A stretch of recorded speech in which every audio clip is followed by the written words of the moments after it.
प्यारे विद्यार्थियों, आपका चैनल पर हार्दिक स्वागत है। हमारे पास कक्षा 11 के हिंदी साहित्य का वार्षिक परीक्षा का पेपर पहुंच चुका है। समय 3.25 घंटे और पूर्णांक 100। पेपर को पढ़ना शुरू करें उससे पहले आप वीडियो को लाइक करें, चैनल को सब्सक्राइब करें, घंटे का निशान दबाकर ऑल बटन पर क्लिक करते हुए अन्य साथियों को शेयर भी कीजिए। सभी प्रश्न करने अनिवार्य है। सभी प्रश्नों के अंक प्रश्न के सामने अंकित है। 100 अंकों का है ये। खंड ए में निम्नलिखित प्रश्नों के सही विकल्प चुनें। मेले जाते समय हामिद को दादी ने कितने पैसे दिए? 4 पैसे, 12 पैसे, 3 पैसे, 5 पैसे। तो ये देखो एक एक अंकों के 11 प्रश्न। 11, उसके बाद देखिए आप ये 6 हो गए, 11 और 6 27, और फिर ये 11 हो गए, 11 और 6 17, और 11 हो गए 28 अंकों का। और उसके बाद देखो यहाँ पर ये 10 प्रश्न 2-2 अंकों के हैं, तो 20 के ये हो गए, तो 28, 20, 48। उसके बाद यहाँ पर देखिए आप ये जो 3 प्रश्न है वो 6-6 अंकों के, तो 18 ये हो गए। 48 18 कितने हो गए आपके? ये हो गए 66। और 4 नंबर का ये गद्यांश है, ये हो गए 70। उसके बाद हम आगे देखते हैं प्रस्तुत गद्यांश की प्रसंग व्याख्या, ये है 5 नंबर का 75। प्रस्तुत काव्यांश की प्रसंग व्याख्या 5 नंबर की 75 और 5 80। उसके बाद निबंध है 10 नंबर का 90, और 10 नंबर का ये क्या है? रिपोर्ट है, प्रतिवेदन है। अच्छा, अथवा में भी एक पत्र दिया हुआ है। तो ये आपका पेपर है। अब हम इन प्रश्नों को आरंभ से पढ़ना शुरू करते हैं। थोड़ा जूम कर लेते हैं। निम्नलिखित प्रश्नों के सही विकल्प चुनें। मेले जाते समय हामिद को दादी ने कितने पैसे दिए थे? 4 पैसे, 12 पैसे, 3 पैसे, 5 पैसे। सिद्धेश्वरी के कितने बेटे हैं? 3, 4, 2, 5। तीसरा, खेल में अपनी हार कौन नहीं मानता? ग्वाल बाल, श्री कृष्ण, श्रीदामा और राधा। प्रश्न नंबर 4, अंडे के छिलके एकांकी के लेखक हैं? मोहन, राकेश, विष्णु, प्रभाकर, सूरदास, प्रेमचंद। प्रश्न नंबर 5, टॉर्च बेचने वाला अपनी टॉर्च बेचता था बाजारों में, चौराहों पर, गलियों में, पार्कों में। प्रश्न नंबर 6, मेहनत का खाता है ये समझाने के लिए गूंगे ने सीने पर हाथ मारा, भुजाओं पर हाथ रखे, पेट बजाया, ताल ठोकी। ज्योतिबा का नाम किस सूची में नहीं था? विद्वानों की, समाज सुधारकों की, शिक्षकों की, इतिहासकारों की।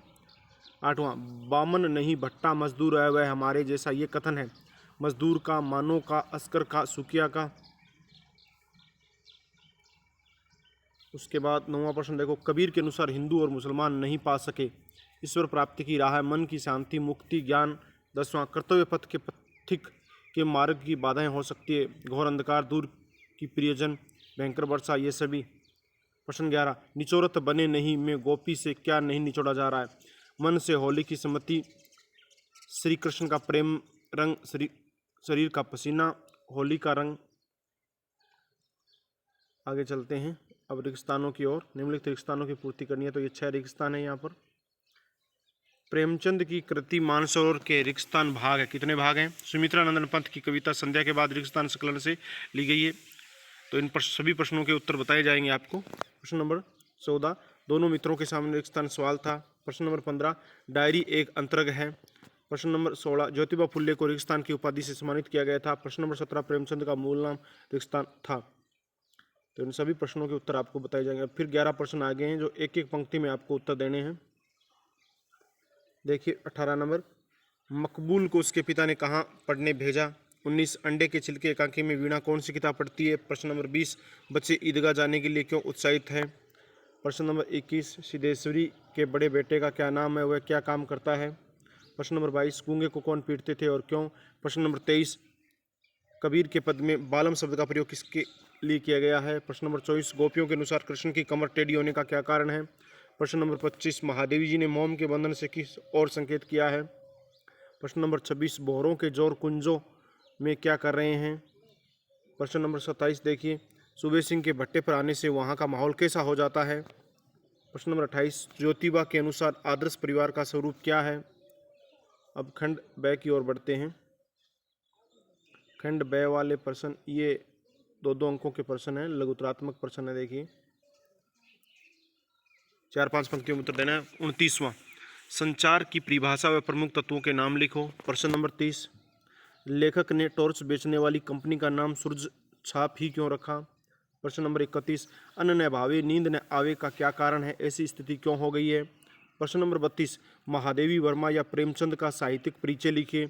प्रश्न नंबर 33, पराया घर तो लगता है भाभी, अपने भाई भाभी के कमरे में श्याम को परायपन का एहसास क्यों होता है।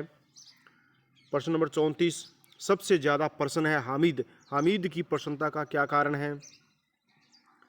आगे देखिए प्रश्न नंबर 35, स्त्री समानता को प्रतिष्ठित करने के लिए ज्योतिबा फुले के अनुसार क्या क्या कार्य करना चाहिए। 36, नायिका सपने में क्यों प्रसन्न थी और वह सपना कैसे टूट गया। प्रश्न नंबर 37, चौपाई छंद के लक्षण व यमक अलंकार की परिभाषा लिखो। प्रश्न नंबर 38, डायरी लेखन क्या है। आगे देखो खंड 6, यहाँ पर बड़े 100 से 150 शब्दों वाले निबंधात्मक प्रश्न हैं। देखो 39, 40, 41 ये 6 अंकों के। 39वां क्या है, पठित पद्यों के आधार पर सूरदास के काव्यों की विशेषता बताइए। प्रश्न नंबर 40, महादेवी ने स्वाधीनता के मार्ग में आने वाली कठिनाइयों को इंगित कर मनुष्य के भीतर किन गुणों का विस्तार करना चाहा, कविता के आधार पर स्पष्ट कीजिए। इन सभी प्रश्नों के उत्तर आपको बताए जाएंगे। 41 नंबर, स्ववृत्त में कौन कौन से बिंदुओं को शामिल किया जाता है और उनकी प्रस्तुति का क्या प्रभाव पड़ता है, उदाहरण से स्पष्ट कीजिए। अब देखो 42 नंबर, ये निम्नलिखित गद्यांश को ध्यानपूर्वक पढ़कर दिए गए प्रश्नों के उत्तर लिखो। तो आप इस गद्यांश को पढ़िए। आजकल महंगाई के दौर में व्यक्ति सीमित आय में महंगी महंगी पुस्तकें लेकर नहीं पढ़ सकता है। ऐसी स्थिति में पुस्तकालय उसके लिए वरदान साबित होते हैं। जो विद्यार्थी आर्थिक दृष्टि से कमजोर होते हैं वे भी पुस्तकालय से पुस्तकें लेकर अध्ययन करते हैं। इसी कारण विद्यालय तथा महाविद्यालयों में पुस्तकालय का प्रबंध किया जाता है। आज शिक्षा के प्रचार प्रसार के कारण इनका महत्व और भी बढ़ गया है। पुस्तकालयों में इतिहास, भूगोल, विज्ञान, सामान्य ज्ञान, साहित्य, अर्थशास्त्र, राजनीति आदि तथा प्रसिद्ध लेखकों और कवियों द्वारा लिखित वे पुस्तकें भी आसानी से उपलब्ध हो जाती है, जो प्राय सुगमता से नहीं मिलती हैं।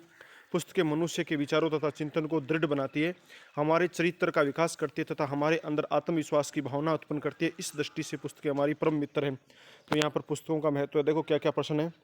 गद्यांश का उचित शीर्षक लिखिए। तो पुस्तकालय का महत्व है, ठीक है ना। आर्थिक रूप से कमजोर विद्यार्थियों के लिए पुस्तकों की क्यों उपयोगिता, क्योंकि कमजोर व्यक्ति है वो, आर्थिक रूप से कमजोर विद्यार्थी है वो महंगी पुस्तकें खरीद नहीं सकते हैं। पुस्तकालय में कौन कौन सी पुस्तकें उपलब्ध हो जाती हैं। तो भूगोल की, विज्ञान की, राजनीति की, अर्थशास्त्र की, साहित्य की। मनुष्य के विचार तथा चिंतन को दृढ़ कौन करता है, तो पुस्तकें ही मनुष्य के विचार और चिंतन को दृढ़ बनाती है। तो इन चारों प्रश्नों के उत्तर आपको बता दिए हैं। अब देखो प्रश्न नंबर 43। प्रश्न नंबर 43 क्या है, प्रस्तुत गद्यांश की सप्रसंग व्याख्या करो। मैं आज मनुष्य को एक घने अंधकार में देख रहा हूँ, उसके भीतर कुछ बुझ गया है। ये युग ही अंधकार में है, ये सर्वग्राही अंधकार संपूर्ण विश्व को अपने उदर में छिपाए हैं। आज मनुष्य इस अंधकार से घबरा उठा है, वह पथ भ्रष्ट हो गया है। आज आत्मा में भी अंधकार है, अंतर की आंखें ज्योतिहीन हो गई, वे उस भेद नहीं पाती। या तो इसकी सप्रसंग व्याख्या करो या फिर नीचे वाला और है एक, कई बार यही क्रिया होती है जैसे बिजली की लाखों बत्तियां एक साथ प्रदीप्त हो और एक साथ बुझ जाए और यही क्रम चलता रहे। कितनी अपूर्व दृश्य था जिसकी सामूहिक क्रियाएं विस्तार और अनंतता और हृदय को श्रद्धा, गर्व और आत्मानंद से भर देती थी। मानो भ्रातृत्व का एक सूत्र समस्त आत्माओं को एक लड़ी में पिरोए हैं। आगे देखो प्रश्न नंबर 44, ये 5 नंबर का ऊपर वाला। 44 नंबर प्रश्न भी 5 अंकों का है। इसमें काव्यांश दे रखे हैं यानी पद्य दे रखे हैं, इनकी से प्रश्न व्याख्या करनी है। साहिब अंध मुसाहिब मुख सबा बाहिरी रंगरीज को माच्यो, भूलो वही भटक्यो घट ओ घट बुढ़ियो काहू करमन बाच्यो, भेष न सूझो कहो समझियोन बतायो सुनियोन कहा रुचि राच्यो, देवतहा निबरे नट की बिगड़ी मति को सगरी निस नाच्यो। अथवा अरे इन दोहू ने राह न पाई, हिंदू अपनी करे बढ़ाई, गागर छून दई बेक्या के पायन तरसोए, ये देखो हिंदुआई, मुसलमान के पी ओलिया मुर्गी मुर्गा खाई, खाला केरी बेटी ब्याए घर में ही करे सगाई, बाहर से एक मुर्दा लाए धोए धो चढ़वाई, सब सखियां मिल जेवन बैठी है घर भर करे बढ़ाई, हिंदुवन की हिंदुआई देखी तुर्कन की तुर्काई, कहे कबीर सुनो भाई साधो कौन रहा हवे जाई। तो इन दोनों में से एक का आपको सप्रसंग व्याख्या करनी है। प्रश्न नंबर 45 पर आइए। प्रश्न नंबर 45 क्या है, किसी एक विषय पर निबंध लिखो। स्वच्छ भारत अभियान पर लिखिए, या डिजिटल इंडिया पर लिखिए, या राष्ट्रीय एकता एवं अखंडता पर लिखिए, या वनों का महत्व है। इस बिंदु के ऊपर आप इन चारों में से किसी एक बिंदु पर आपको निबंध लिखना है। ये 10 अंकों का है। उसके बाद देखिए, ये देखो ज़्यादा अंकों का इसलिए है कि वार्षिक परीक्षा का है, अन्यथा अर्धवार्षिक परीक्षा में तो 4, 5, 5, 6 अंकों का आ सकता है। प्रश्न नंबर 46 की ओर गौर करते हैं। अपने विद्यालय के वार्षिक उत्सव पर एक प्रतिवेदन तैयार करना है। वार्षिक उत्सव पर एक प्रतिवेदन यानी रिपोर्ट तैयार करनी है आपको। और अगर ये नहीं करते तो हमें सचिव माध्यमिक शिक्षा बोर्ड राजस्थान अजमेर की ओर से जिला शिक्षा अधिकारी पाली को राजकीय उच्च माध्यमिक विद्यालय भोजासर में बोर्ड परीक्षा के लिए केंद्र की स्वीकृति भेजते हुए एक कार्यालय पत्र लिखिए। तो ये पत्र हो गया, आगे बढ़ते हैं। अच्छा, ये आपका पेपर यहाँ पर कंप्लीट हो गया।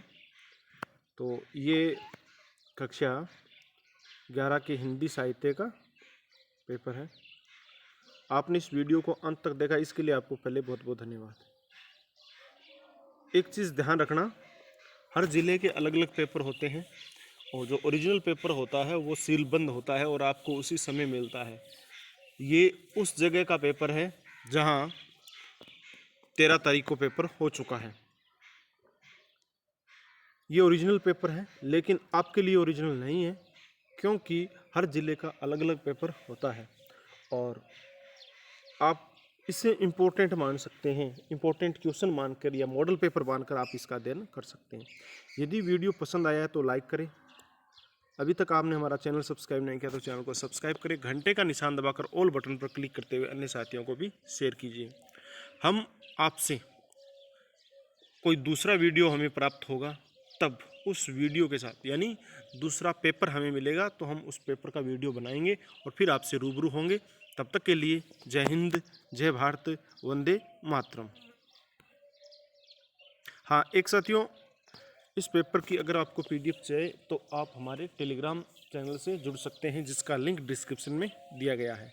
टेलीग्राम चैनल का लिंक डिस्क्रिप्शन में दिया गया है। व्हाट्सएप ग्रुप का लिंक भी डिस्क्रिप्शन में दिया गया है, तो वहाँ पर आप सूचना दे सकते हैं, जहाँ पर आपको इस पेपर की PDF मिल जाएगी।